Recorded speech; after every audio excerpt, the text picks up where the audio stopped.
Karoline Leavitt sat calmly under the bright studio lights, the hum of the cameras rolling barely registering as she surveyed the room. The city skyline glowed behind her through the glass windows, an artificial backdrop to the political showdown that was about to unfold. Across from her sat Grayson Holt, a dominant figure in liberal media, known for his razor-sharp monologues and viral takedowns. His reputation had been built on tearing apart his conservative guests with sarcasm, wit, and carefully curated narratives designed to humiliate rather than engage in real debate. Tonight was no different. The panelists surrounding him smirked amongst themselves, already exchanging glances of amusement, confident that this would be just another routine dismantling of a young Republican out of her depth. The stage had been set, and the expectation was clear. Grayson would attack, the panel would laugh, and Karoline would either crumble or resort to the defensive scrambles that many before her had fallen into. But what they hadn't accounted for was that Karoline was not just another guest, blindly walking into the lion's den. Grayson, fully aware of his role as the orchestrator of these so-called debates, leaned back in his chair, exuding a casual dominance as he crossed one leg over the other, his fingers tapping rhythmically against the desk like a drummer counting down to the first strike. "All right, Karoline," he began, drawing out her name as if speaking to a child who had just misspoken. "Let's cut through the fluff. You're young, ambitious, and somehow convinced that the Republican Party isn't just a retirement club with better tax breaks. Tell me, are you here to defend outdated policies, or are you just auditioning for a Fox News primetime slot?" A chuckle rippled through the panel, a predictable reaction, reinforcing the unspoken consensus that Karoline was out of her league. This was how it always went. Grayson would frame the conversation in a way that made the guest look ridiculous before they even had a chance to respond, and from there, it was a steady stream of condescension designed to make them stumble. Karoline, however, did not take the bait. She clasped her hands together, her posture perfectly still, listening carefully without a single shift in expression. She wasn't flustered, wasn't reacting with visible frustration or even amusement. She was just waiting. And that was the first sign that this wasn't going to go the way Grayson and his panel had planned. But he didn't recognize it yet. Taking her silence as an opening, he pushed further, his tone dripping with exaggerated amusement. "Let's be real," he continued, adjusting his blazer as if settling in for a long and leisurely performance. "Conservatives love parading people like you around, fresh face, camera ready, but at the end of the day it's the same script. Tax cuts, personal responsibility, some vague nostalgia about the good old days. It's predictable. The only question is, are you in on the joke?" The camera zoomed in slightly, focusing on Grayson's smug smirk. The panel's barely contained laughter, the way they all waited for Karoline to fumble through her response. But she didn't. Instead, she tilted her head just slightly, her expression unreadable. The laughter around her began to fade. Not because the moment had passed, but because there was something unsettling about how composed she remained. She was letting him talk, letting him dig himself deeper, and for the first time a shift began to occur. This wasn't the reaction they had expected. This wasn't the script they were used to, and though they didn't realize it yet, the control in the room was already starting to slip away from them. Grayson Holt had perfected this routine. It was his signature move, the kind that had made him a dominant voice in liberal media, known for his sharp wit, viral moments, and carefully orchestrated dismantlings of conservative guests. Every segment was a performance, and he was the lead actor, a master at setting up opponents to flounder under the weight of his sarcasm. Karoline Leavitt was just another guest in what he assumed would be an easy takedown. He had done this too many times to count, established dominance early, framed the conversation in a way that put the conservative guest on the defensive, and then slowly picked them apart with a combination of dismissive rhetoric, smug amusement, and the strategic reinforcement of his panel. The formula worked, time and time again. Karoline was young, inexperienced, at least in his mind, and most importantly, outnumbered. It wouldn't take much to expose her as just another Republican repeating talking points. A token conservative pushed forward to appear modern but still clinging to the same outdated ideology. That was the story he planned to tell, and he knew exactly how to craft it. Leaning back in his chair, he let his first jab land with an air of feigned casualness, stretching out her name as if speaking to a naive student who didn't quite understand the lesson yet. "All right, Karoline," he said, drawing out the syllables just enough to suggest a mix of amusement and condescension. "Let's cut through the fluff. You're young, ambitious, and somehow convinced that the Republican Party isn't just a retirement club with better tax breaks. Tell me, are you here to defend outdated policies, or are you just auditioning for a Fox News primetime slot?" It was a setup as old as televised debates themselves. Frame the question in a way that forced the opponent into a no-win situation. If she tried to defend herself, she'd seem desperate. If she dodged the question, she'd look unprepared. The panel chuckled, feeding into the narrative, waiting for the first sign of hesitation. But Karoline gave them nothing. She remained still, hands clasped on the desk in front of her, watching him without a hint of irritation, amusement, or even the flustered reaction he was expecting. He took her silence as an opportunity to push further. That was the second part of the strategy. Keep the pressure on, escalate the attack, and force the opponent to react emotionally. "I mean, let's be real," he continued, adjusting his blazer as if settling in for a more comfortable takedown. "Conservatives love parading people like you around. Fresh face, camera ready. But at the end of the day, it's the same script. Tax cuts, personal responsibility, some vague nostalgia about the good old days.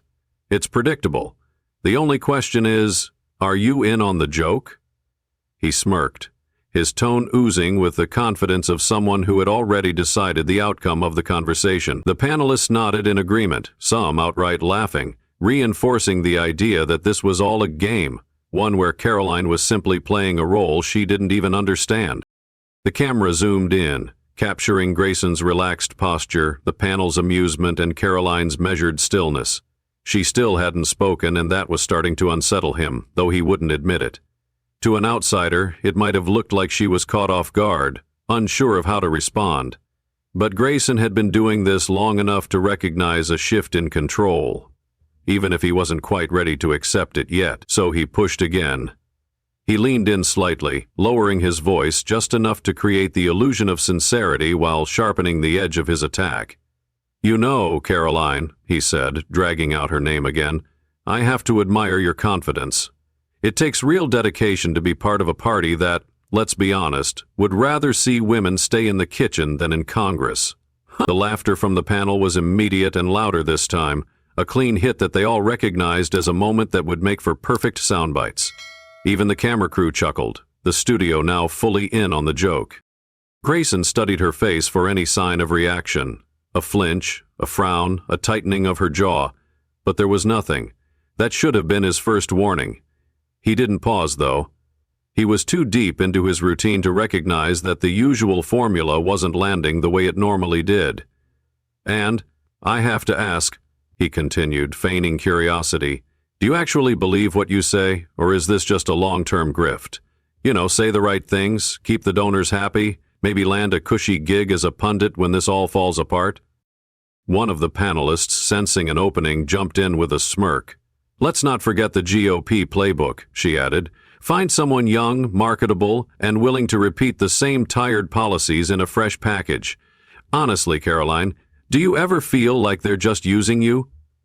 More laughter. The momentum was picking up now, the rhythm of the attack flowing smoothly, each panelist playing their part, expecting her to falter at any moment. Grayson leaned forward, sensing that he was closing in on the moment where the guest typically stumbled. "I mean, look at your position, Karoline," he said. "You're out here defending a party that fights against diversity initiatives while parading you around as their youthful, modern face. Do you see the irony, or are you contractually obligated to ignore it?" More laughter.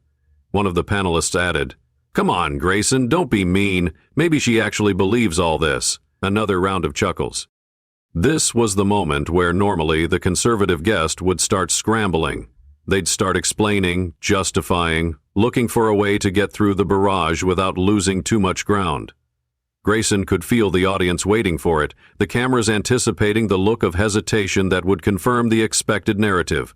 But that moment never came. Instead, something else happened, something he hadn't planned for. Karoline shifted slightly in her seat, straightened her posture, and let the laughter die out on its own. She didn't speak immediately, allowing the silence to settle just long enough to make it noticeable. Then she exhaled, tilted her head slightly, and, in a tone so calm it was unsettling, asked a single question. "Are you finished?" For the first time all night, Grayson blinked, and in that instant the power shifted, but no one realized it yet. The laughter in the studio faded faster than Grayson Holt had expected.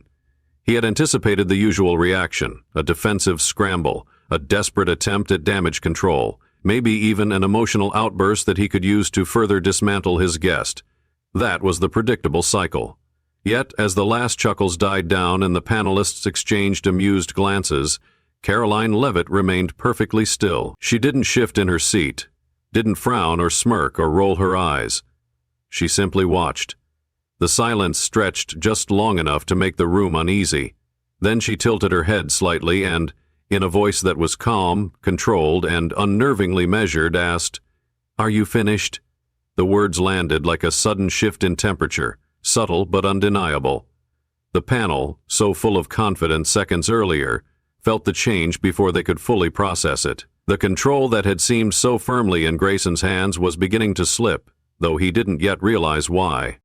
Grayson blinked, forcing a dry chuckle, attempting to play it off as though she had simply reacted in a way he hadn't anticipated, but that he still had control over.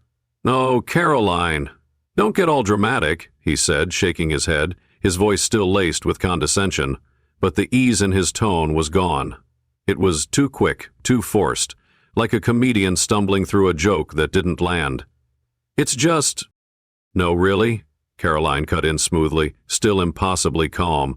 "Are you finished? Because I want to make sure I let you get all your little rehearsed jabs out before I respond." The room tightened. The panelists, who had moments ago been exchanging knowing glances, now sat just a little too still. Someone shifted in their seat, the camera crew instinctively adjusting their angles, sensing something real was unfolding. Something unscripted. Grayson's smirk faltered, barely noticeable, but significant. He wasn't used to this. The usual guests who came onto his show either fell into the trap of trying to justify themselves or lost their composure under the weight of his sarcasm. But Karoline was doing neither. She was waiting, watching, and in that waiting she had seized control of the moment. Grayson let out a short laugh, but it was thinner this time. "Oh, believe me, Karoline, No," she interrupted again, her voice still steady, unwavering. "You didn't." His eyebrows lifted slightly, as if amused, but his fingers had tightened against the desk, betraying the first real sign of unease. "Because, if you had," Karoline continued, leaning forward just slightly, "you'd know I don't fold. And I certainly don't let people like you define me." There was no anger in her voice, no sharpness, just certainty. And that was far more dangerous. For the first time, Grayson sat up a little straighter. The room was dead silent now, the weight of her words pressing down on the set like an invisible force. The panelists, who had moments ago been laughing at her expense, suddenly seemed unsure of where to direct their attention. This wasn't how the segment was supposed to go. Karoline should have been on the defensive by now. But instead she had flipped the script without even raising her voice. "You call me a token. A puppet," she continued, her tone even. "You act like I have no agency, no original thoughts, like I'm just here to regurgitate talking points. But here's the irony. You're the one sticking to a script." A pause. Sharp. Measured. Grayson's jaw tightened, but he stayed silent. "You came in here with the same tired attacks, the same predictable insults, because that's all you know how to do. Mock, dismiss, belittle. That's your entire playbook." The panelists shifted again, suddenly realizing that the segment they had expected to go one way had taken an entirely different turn. The usual rhythm of attack, laugh, dismantle had been broken, and worse, there was no easy way to steer it back. "And yet," Karoline continued, letting the words settle, "I'm the one who's supposed to lack originality?"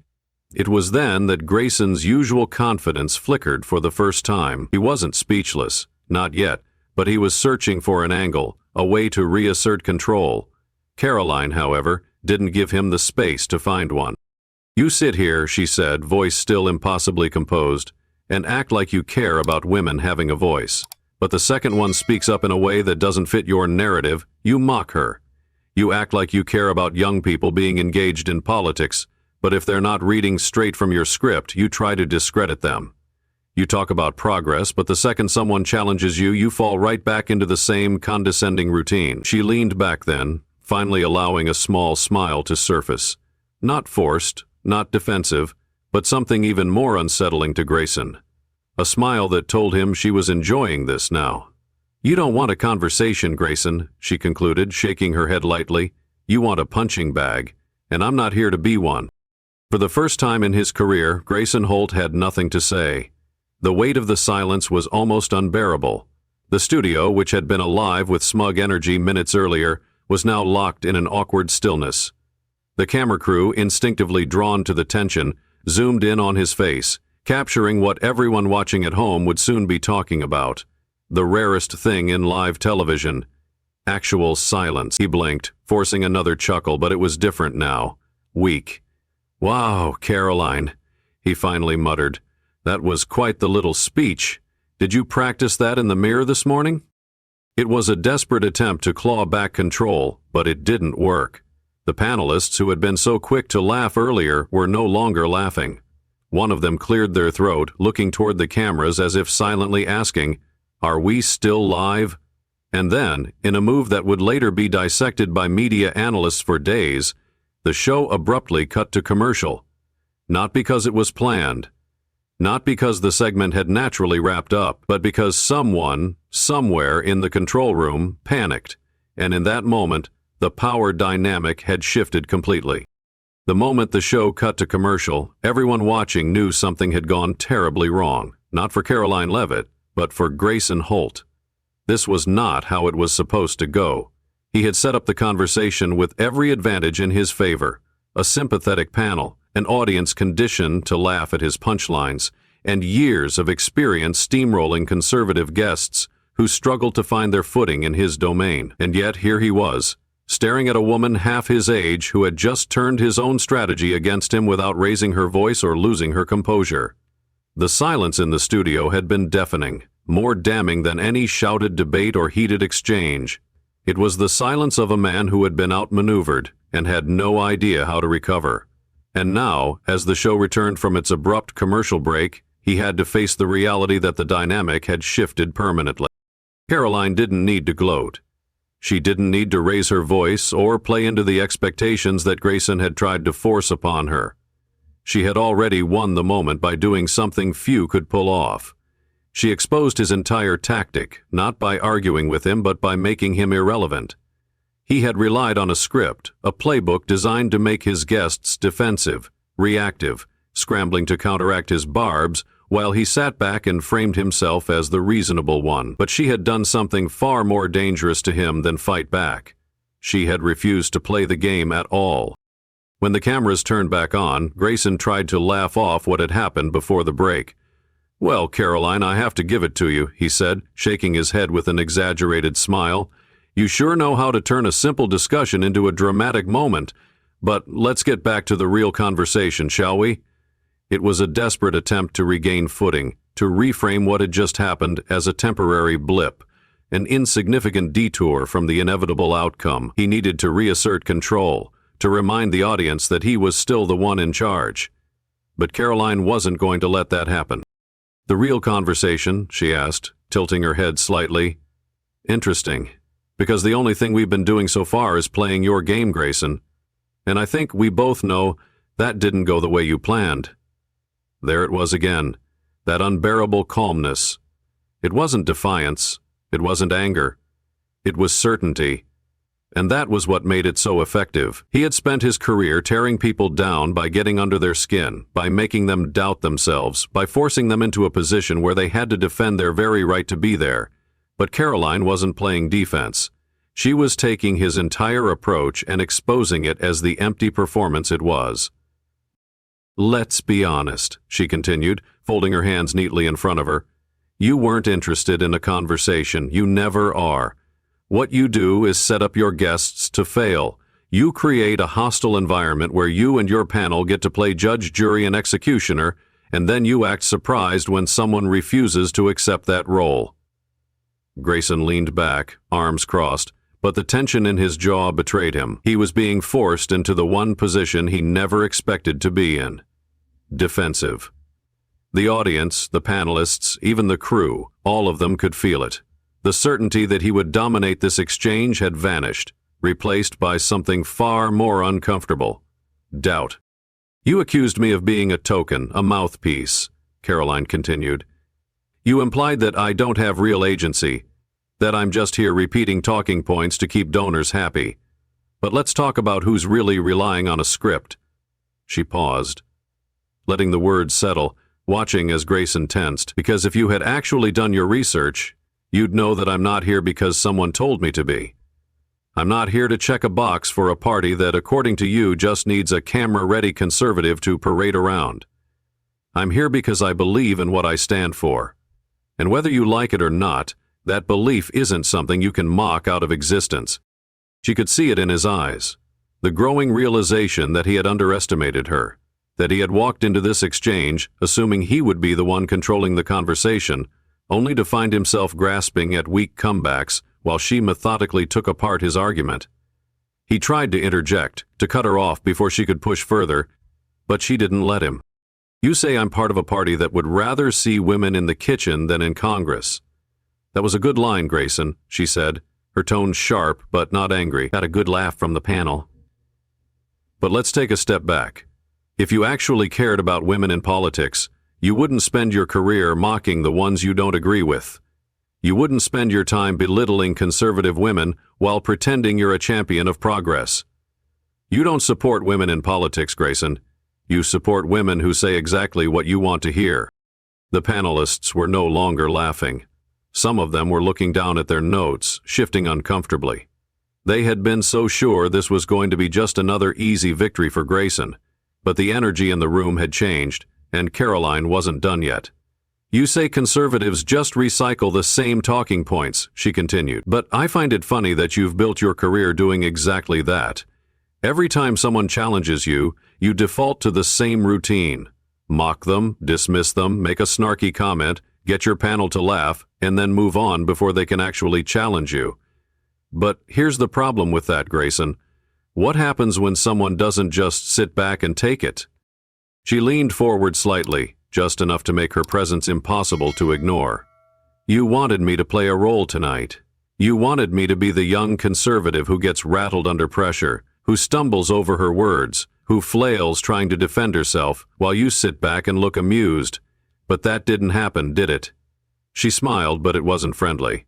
"And now you're the one struggling to find the right words." Grayson opened his mouth, but for the second time that night he had nothing to say, and this time there was no commercial break to save him. The silence that followed Karoline Leavitt's response was not the kind that naturally concludes a heated debate. It was not the kind of silence that signified agreement, nor was it the kind that allowed for a smooth transition to another topic. It was heavy, suffocating, and most of all unnatural in a setting designed for back-and-forth political combat. Grayson Holt, who had spent years perfecting the art of controlling conversations, suddenly found himself unable to do the one thing he had built his reputation on: own the moment. The panelists, who had moments ago been comfortably laughing along, suddenly looked uncertain, their confidence fading with each second that Grayson failed to regain his footing. The cameras captured everything: his tightened jaw, the way he shifted slightly in his seat, his fingers tapping against the desk in a nervous rhythm he had no control over. He was losing, and he knew it. Grayson attempted to force a chuckle, but it was hollow. "Wow, Karoline," he said, shaking his head as if he still had some upper hand, as if this was still unfolding the way he had planned. "That was quite the little speech. Did you practice that in the mirror this morning?" His voice carried the same sarcastic edge, the same performative arrogance that had always worked before. But this time it fell flat. His audience could sense it. The panel could sense it. Even the camera crew, who had filmed countless debates where Grayson dominated, sensed that this was different. The show wasn't following its usual trajectory. The expected dynamic had been completely dismantled. Karoline had not played the role he had assigned her, and now he was scrambling to force her back into it. But she wasn't taking the bait. She didn't flinch, didn't roll her eyes, didn't look frustrated or overwhelmed. Instead, she remained calm, her expression one of quiet certainty. And that was when it became clear that Grayson had truly lost control. She wasn't trying to claw her way back into the conversation. She had already taken it. The weight of the moment settled further as Karoline simply watched him, allowing his attempted comeback to wither under its own weakness. The energy in the studio was shifting rapidly, and Grayson could feel it. He wasn't the one guiding the discussion anymore. The longer the silence stretched, the more evident it became that something had fundamentally changed. Then it happened. A voice crackled in from the production booth. "Go to commercial." It wasn't planned. It wasn't part of the show's usual structure. It was a move made out of desperation. The control room, witnessing the collapse of their host's authority in real time, had decided to intervene. The abruptness of it was jarring. One moment the tension was building, the next the screen faded to black, a wave of advertisements rushing in before anyone had time to process what they had just seen. Viewers at home were stunned. This wasn't how debates ended. This wasn't how political discussions wrapped up. Even people unfamiliar with the mechanics of live television understood that something had gone terribly wrong. The commercial break hadn't been natural. It had been an emergency eject button. And in doing so, the producers had unknowingly confirmed what was already clear to everyone watching. Grayson Holt had lost, badly. The moment the show cut to commercial, the internet erupted. Within seconds, Twitter was ablaze with reactions, clips of the exchange spreading like wildfire. "Did they seriously just cut to commercial because Karoline wrecked Grayson?" one user tweeted, alongside a screen grab of Grayson's stunned expression, frozen in silence. Another post quickly gained traction. "Grayson Holt has built his career on humiliating guests, but tonight, Karoline Leavitt flipped the script. That was a massacre." The phrase "Grayson got cooked" began trending within minutes, as users from across the political spectrum dissected what had just happened. Liberal viewers, usually quick to rally behind Grayson's performances, found themselves struggling to defend him. The usual talking points, accusations of conservative victimhood, claims that Karoline had simply been rehearsing, fell flat against the undeniable evidence of what had played out on live television. The clip spoke for itself. Conservative media wasted no time amplifying the moment, calling it one of the greatest takedowns in TV history. Right-leaning commentators flooded YouTube with breakdowns, pausing at key moments to analyze how Karoline had methodically dismantled Grayson's strategy. The contrast was stark. While Grayson had relied on sarcasm and panelist-backed mockery, Karoline had remained poised, refused to be baited, and ultimately forced him into the one thing he was never prepared for: silence. "This wasn't just a debate," one commentator noted. "This was the collapse of a carefully crafted persona." People tuned in expecting to see Grayson embarrass another conservative. Instead, they watched him lose control in real time. The effect was immediate. Overnight, Karoline's social media following skyrocketed, her inbox filled with interview requests, speaking invitations, and messages of support from unlikely corners. People who had never paid much attention to her before were now calling her a rising star, a rare political figure who could hold her ground under pressure without resorting to theatrics. Meanwhile, Grayson Holt found himself in uncharted territory. His supporters, usually quick to champion his performances, were noticeably quiet. Some tried to downplay the moment, claiming he had simply allowed her to speak, or that it wasn't as bad as people were making it out to be. But the problem wasn't just what had happened. It was how people had perceived it. The fact that the network had cut to commercial instead of letting the conversation play out was an admission of defeat, whether intentional or not. Even liberal-leaning news outlets struggled to spin the event in Grayson's favor. "Let's be honest," one progressive journalist tweeted. "That commercial break wasn't a natural pause, it was a panic move, and it made the whole thing look 10 times worse." The memes came next. Clips of Grayson sitting in stunned silence flooded social media, accompanied by captions like, "When your whole personality is being smug, but it backfires," and "The moment he realized she wasn't playing defense." Some users began comparing him to past media figures who had suffered similar career-defining stumbles, pointing out that while Grayson's brand was built on dominance, His inability to recover had shattered that illusion. For the first time, people weren't talking about his wit or his takedowns. They were talking about how easily he had been dismantled. The shift was undeniable. Karoline Leavitt wasn't just the young conservative who had survived Grayson Holt's show. She was the woman who had walked into a hostile environment and walked out untouchable. As the fallout from the disastrous interview spread, two very different trajectories began to take shape. Karoline Leavitt's influence soared, while Grayson Holt's once unshakable media presence started to crack. What had initially been set up as a routine takedown had instead become one of the most widely shared political moments of the year, and Karoline was now at the center of it all. Conservative outlets embraced her as a rising force, lauding not just the way she handled the ambush, but the way she had flipped the script entirely. Overnight, she received invitations from major news networks, political conferences, and influential conservative leaders who saw in her something rare. A young politician who could hold her own under intense scrutiny and turn an attack into an opportunity. Her social media following skyrocketed, gaining hundreds of thousands of new supporters in a matter of days, while fundraising numbers for her political initiatives saw an unexpected boost. People who had once dismissed her as just another fresh face in the conservative movement were now paying serious attention. She wasn't just surviving in the political arena, she was thriving. Meanwhile, Grayson Holt was experiencing something he had never faced before: doubt, not just from his critics, but from his own supporters and colleagues. The segment's aftermath wasn't just a bad news cycle, it was an existential crisis for his brand. For years, he had built a reputation as the liberal media's toughest interrogator, someone who could effortlessly dismantle conservative guests with his sharp wit and relentless questioning. But now, instead of being celebrated for another viral takedown, he had become the subject of mockery, the man who had been left speechless on his own show. The fact that the network had cut to commercial out of sheer panic only made it worse. It was an admission of defeat that even his most loyal fans couldn't ignore. Behind the scenes, the panic was even greater.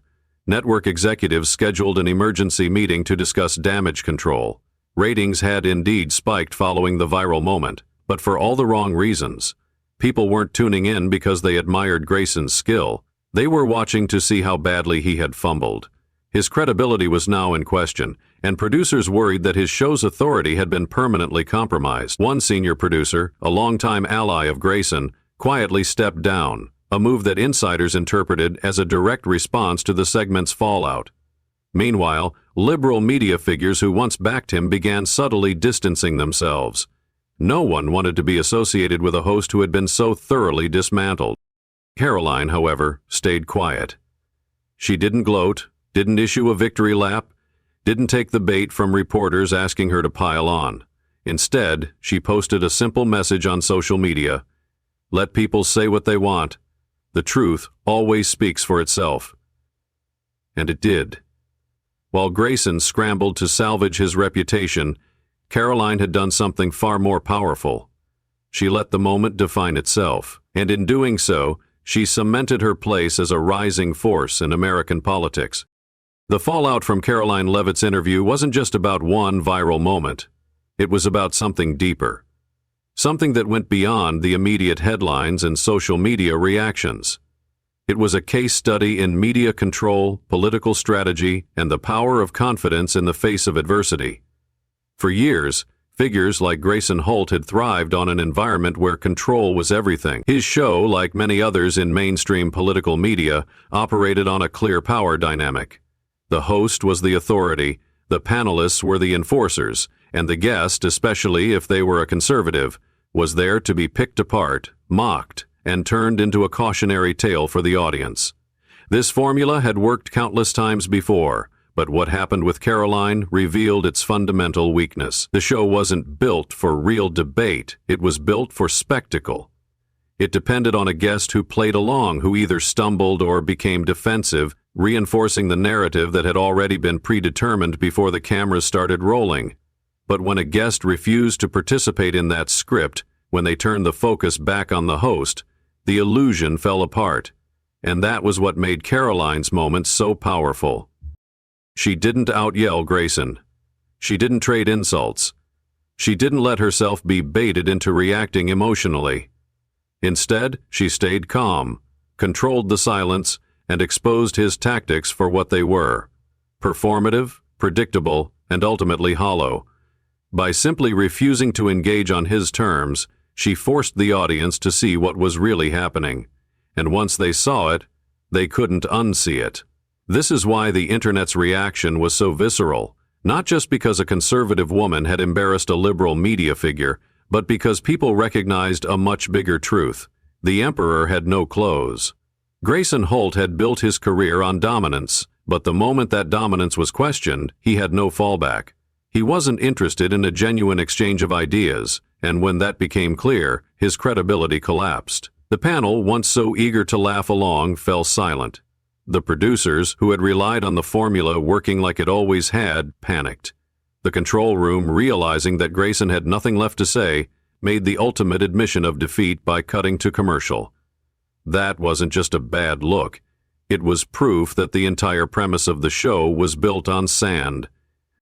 This moment also highlighted a crucial lesson in political and media strategy. Authenticity and composure matter more than rehearsed narratives. Karoline didn't win because she had the loudest voice or the best one-liners.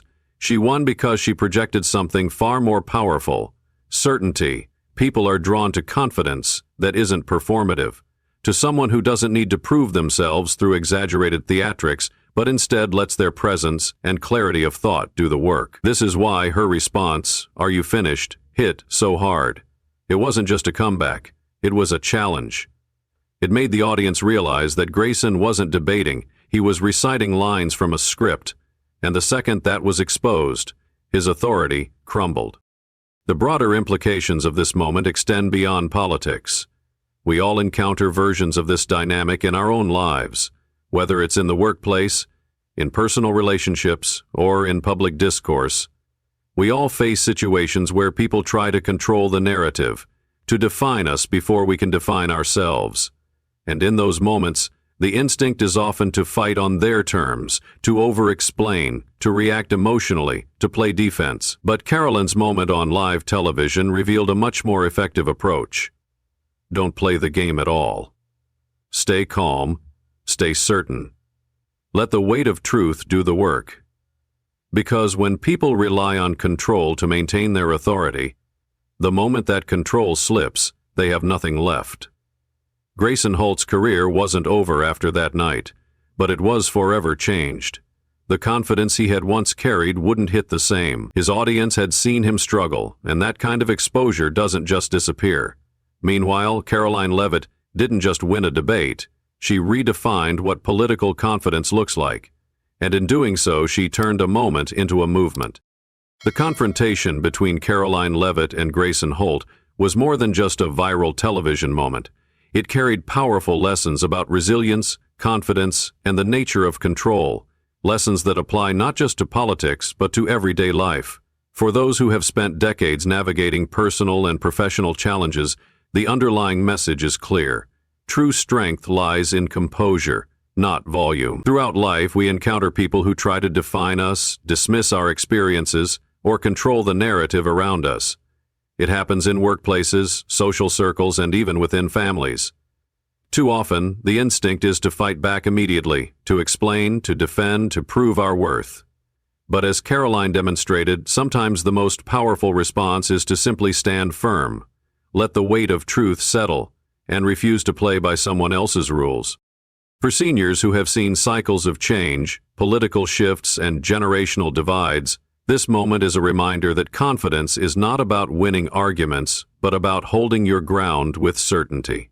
Many in older generations have faced situations where they were underestimated or overlooked simply because of perceptions, whether it was in their careers, as parents, or in their communities. But just like Karoline, the key to commanding respect is not through loudness, but through unwavering self-assurance.